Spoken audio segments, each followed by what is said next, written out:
When you're getting ready in the morning, when you're exercising, or when you just need a little boost. Download Mindset and listen to your favorite motivational speeches while getting ready for the day. When we say to ourselves, you must go on, the reason is, you see, that we are not living in the eternal now, where reality is. We are always thinking that the satisfaction of life will be coming later. Don't kid yourself. Only suckers put hope in the future. There isn't much of a future. You're going to die.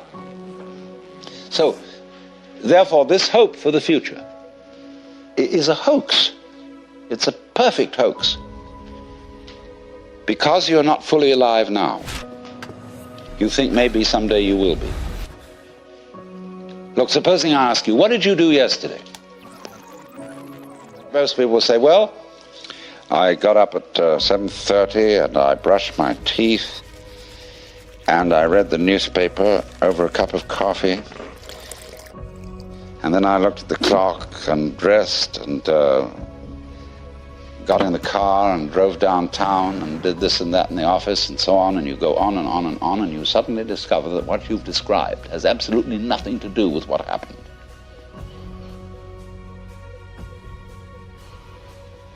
You've described a fleshless list of abstractions, whereas if you were actually aware of what went on, you could never describe it.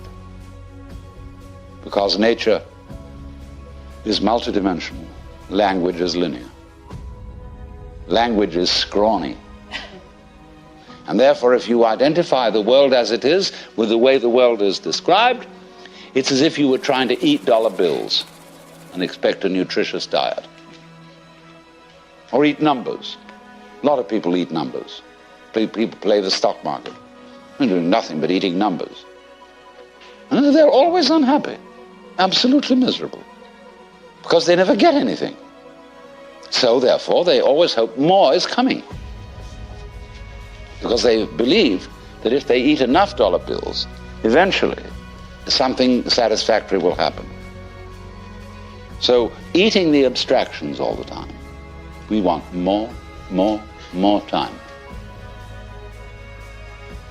Confucius very wisely said, a man who understands the Tao in the morning may die with content in the evening.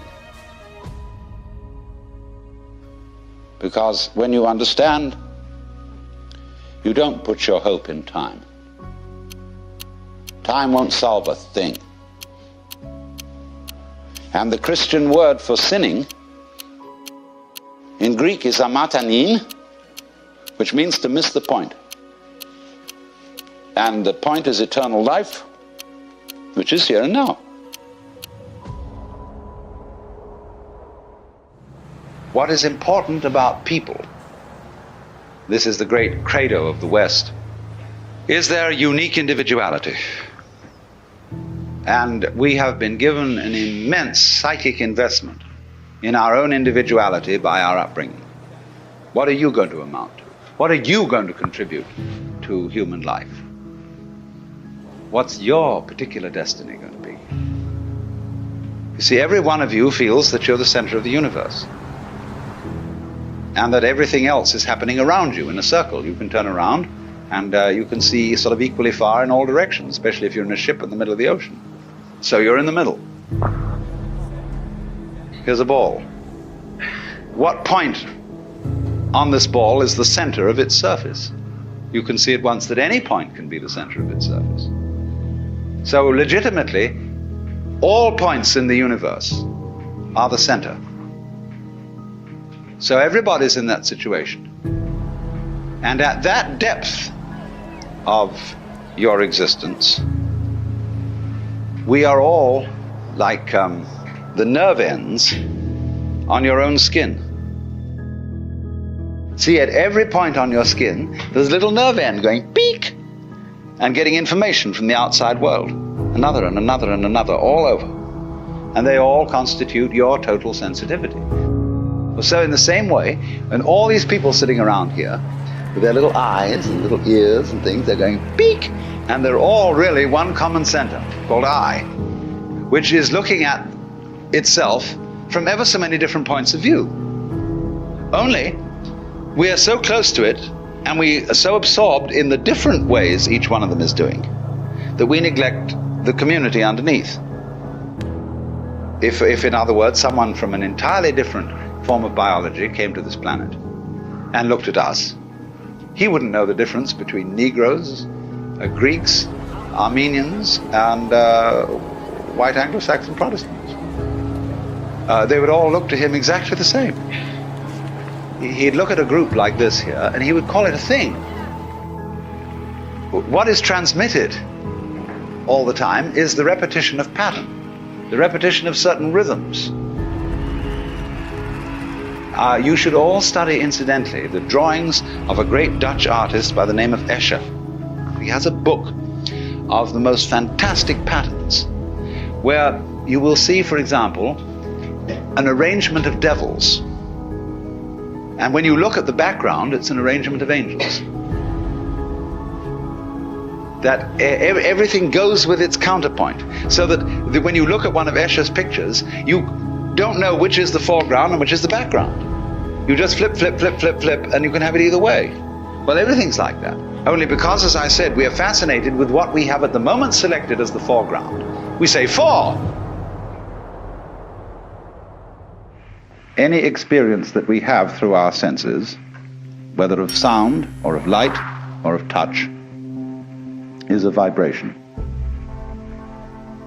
And a vibration has two aspects, one called on and the other called off.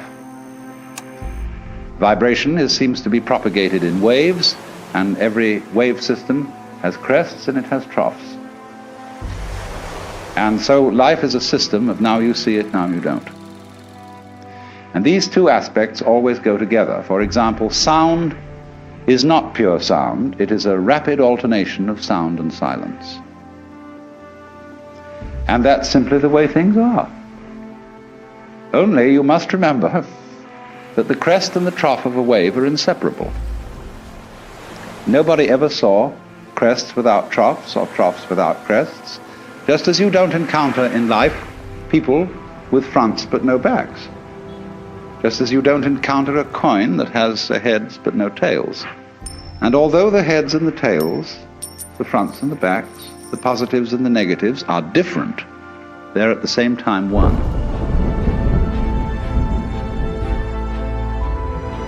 And one has to get used fundamentally to the notion that different things can be inseparable.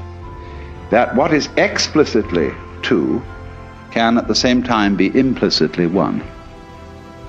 If you forget that, very funny things happen.